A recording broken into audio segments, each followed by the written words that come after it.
जय हिंद दोस्तों। कल हम जर्मनी के एकीकरण में विलियम तक चले थे। विलियम के शासन के बाद अब हम आज देखेंगे बिस्मार्क। बिस्मार्क का जर्मनी के एकीकरण में क्या योगदान रहा। इस जर्मनी के एकीकरण में बिस्मार्क का बहुत ही ज़्यादा योगदान रहा। बिस्मार्क जर्मनी के रहने वाला था और इस सब जर्मनी का सबसे शक्तिशाली राजा पर्सा एक वहाँ का जर्मनी का प्रदेश का नाम था पर्सा के रहने वाला था। अब पर्सा का जो शासक था वो विलियम बना था। ये कल की क्लास में हुआ था। विलियम ने अपना चांसलर बिस्मार्क को बनाया था। बिस्मार्क का जन्म 1 अप्रैल 1815 ईस्वी को हुआ था। कहाँ? तो जर्मनी में। इस 1815 ईस्वी से समय ही ऑस्ट्रेलिया में नेपोलियन के खिलाफ जब नेपोलियन हार गया, नेपोलियन बोनापार्ट, तो ऑस्ट्रेलिया में वियना कांग्रेस सम्मेलन किया गया था। उसका जो अध्यक्ष था वो मेटरनिक था। मेटरनिक का अधिकार कर लिया जर्मनी पे कर लिया और ये यहाँ अपना जर्मनी पर अपना आधिपत्य जमा लिया। जर्मनी के एकीकरण में सबसे बड़ा बाधा था तो ऑस्ट्रेलिया था, क्योंकि इसी का एक जर्मनी पर ऑस्ट्रेलिया का ही अधिकार था। और जर्मनी को खुद एकीकरण में सबसे जो भय था वो फ्रांस से लग रहा था कि फ्रांस का कहीं हमला ना कर दे। उसमें फ्रांस का शासक नेपोलियन तृतीय था। चलते हैं हम लोग आगे देखते हैं। तो बिस्मार्क का जन्म 1 अप्रैल 1815 ईस्वी में जर्मनी में हुआ था। वो सबसे शक्तिशाली राज्य वहाँ का प्रदेश जर्मनी का सबसे शक्तिशाली प्रदेश पर्सा था, जहाँ का जो राजा वो विलियम प्रथम ने 1862 में चांसलर को अपना गवर्नर नियुक्त किया। पीएम चांसलर उसे कहते हैं जिसको प्रधानमंत्री कहते हैं, हम लोग पीएम कहते हैं। पीएम नियुक्त करने के बाद विलियम ने सोचा कि जर्मनी का एकीकरण अब हमारे माध्यम से हो, यानी कि इस जर्मनी का एकीकरण अब सिर्फ और सिर्फ हम करें। जर्मनी के एकीकरण में जितना भी भूमिका निभाएं वो निभाने के लिए कौन? तो पर्सा का चाह रहा था। पर्सा के शासक विलियम ने अपने नेतृत्व के लिए दे दिया किसको? तो बिस्मार्क ने नेतृत्व करना चालू किया और जर्मनी का एकीकरण भी चालू कर दिया। पूरे जर्मनी का, जहाँ पर जिसे हम लोग के यहाँ जो संसद होता है, जहाँ पर हम लोग प्रधानमंत्री जो संसद चुनते हैं, उसकी जहाँ बैठे उसको हम लोग क्या कहते हैं? संसद भवन कहते हैं। तो वहाँ जर्मनी में उसे डायट कहा जाता था। संसद को जर्मनी में डायट कहा जाता है। यहाँ का पर्सा के द्वारा जो प्रतिनिधि कर रहा था वो बिस्मार्क। डायट में बिस्मार्क कर रहा था पर्सा का प्रतिनिधि कौन? तो बिस्मार्क जो था हीगेल नामक अर्थशास्त्री का एक बहुत माने कि भक्त बन चुका था। भक्त बोलिए विचारधारा, उसी के विचार, दोनों की विचारधारा एक तरह मिलता था। जो एकीकरण में जो इन्होंने कहा वही ये बिस्मार्क भी कह रहा था। बिस्मार्क ने एकीकरण में देखा कि ऑस्ट्रेलिया और फ्रांस बहुत ज़्यादा शक्तिशाली राज्य है। इन दोनों का हमारे जर्मनी के अतिरिक्त इन लोगों के पास सैनिक भी ज़्यादा था और जर्मनी में कोई भी 300 राज्यों में से बहुत कम ही राज्य था जो पर्सा के अधीन में था, क्योंकि जर्मनी में भी ईसाई धर्म के लोग रहते हैं। वहाँ भी दक्षिण जर्मनी में कैथोलिक था और उत्तरी जर्मनी में वो प्रोटेस्टेंट के लोग थे। इसलिए दक्षिण जर्मनी को एकीकरण में कोई एकीकरण चाहता ही नहीं था, उससे कोई दिलचस्प नहीं था। और उत्तरी जर्मनी जिसे बिस्मार्क हुआ, बिस्मार्क ने अपने सैन्य शक्ति बढ़ाना चालू किया। सैन्य शक्ति पर इन्होंने बहुत ज़्यादा जोर दिया और इसलिए उन्होंने रक्त एवं लौह की नीति अपना लिया था। कौन? तो बिस्मार्क ने इसको अपना रक्त में लौह की नीति अपनाने से बिस्मार्क ने अपने सैनिकों की शक्ति अधिक बढ़ा लिया। सैनिक का जो हथियार था वो सब भी अपना बढ़ा देना चालू कर दिया। कौन? तो बिस्मार्क के द्वारा किया गया सब। आगे हम लोग चलते हैं। जब सैनिक की संख्या अधिक बढ़ने के बाद ऑस्ट्रेलिया का जो ये चांसलर था मेटरनिक, इन्होंने इन्होंने देखा कि जर्मनी का बिस्मार्क जो था, उन्होंने अपनी सैनिक संख्या बढ़ाते, मैंने अपनी शक्ति बढ़ाते हुए जा रहा।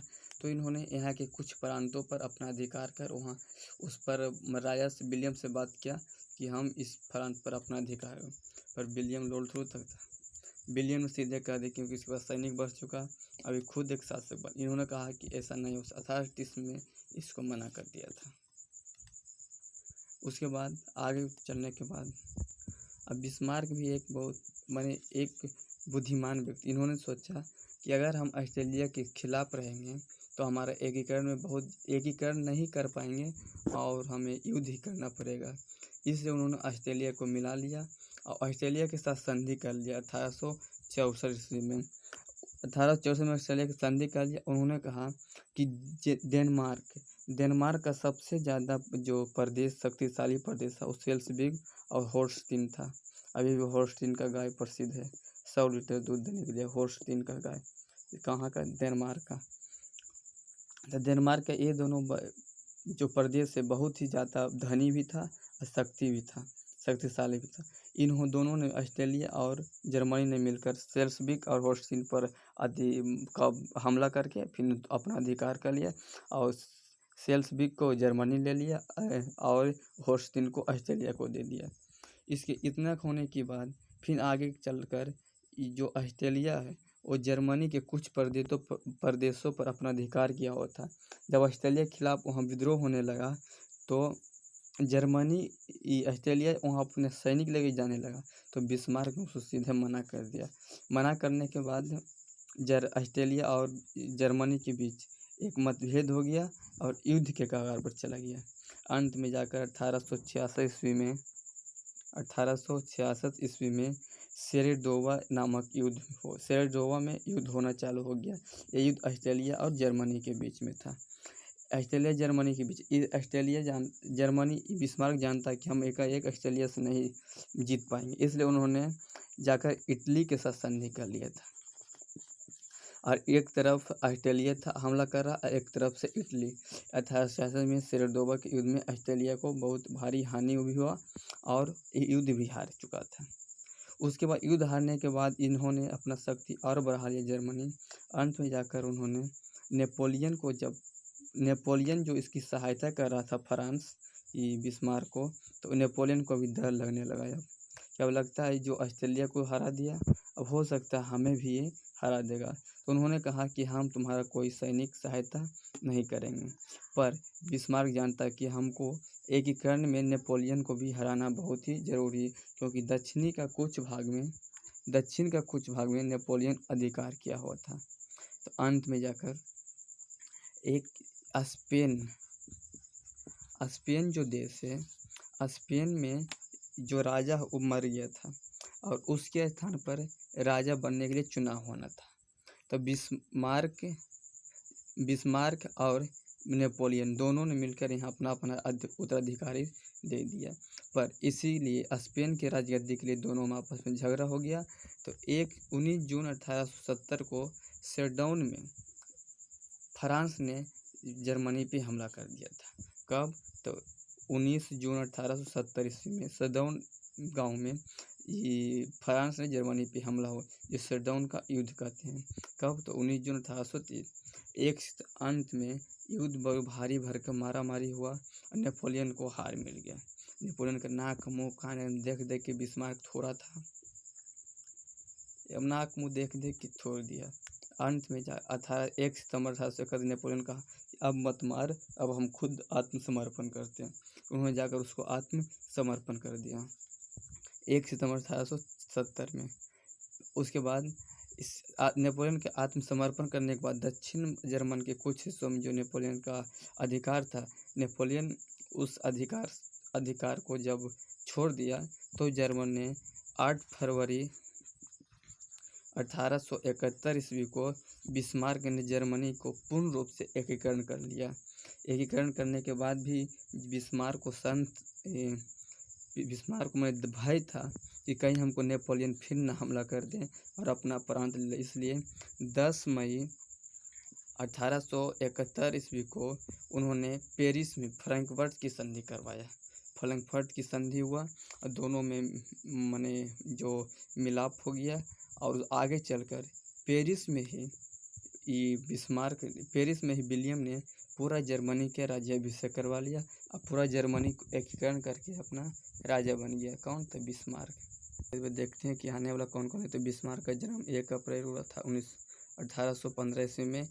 जर्मनी के एकीकरण में सबसे बड़ा बाधा कौन? तो ऑस्ट्रेलिया था। ये कहाँ के कौन सा प्रदेश के? तो पर्सा का शासक कौन था? विलियम। चांसलर कब बना? 1862 में किया चांसलर तो विलियम का। उसके बाद रक्त एवं लौह की नीति किसने अपनाया? तो विलियम ने। बिस्मार्क ने। रक्त एवं लौह की नीति किसने अपनाया? तो बिस्मार्क ने अपनाया था। और सेल्सबर्ग और होस्टिन पर हमला कब हुआ था? सेरडाउन का युद्ध कब हुआ है? भी आई है। सेरडाउन का युद्ध कब हुआ था? 1886 ईस्वी में। और सेरेडोवा का युद्ध। और सेरडाउन का युद्ध कब? 19 जून 1870 ईस्वी में। 19 जून 1870 ईस्वी। फ्रैंकफर्ट की संधि बार बार पूछता है। 10 मई 1871। 10 मई 1871 ईस्वी। आज लाइन नहीं होने से वजह से हम लोग मोबाइल से रिकॉर्ड कर रहे हैं। चलिए आज की क्लास में रखते हैं। जय हिंद दोस्तों।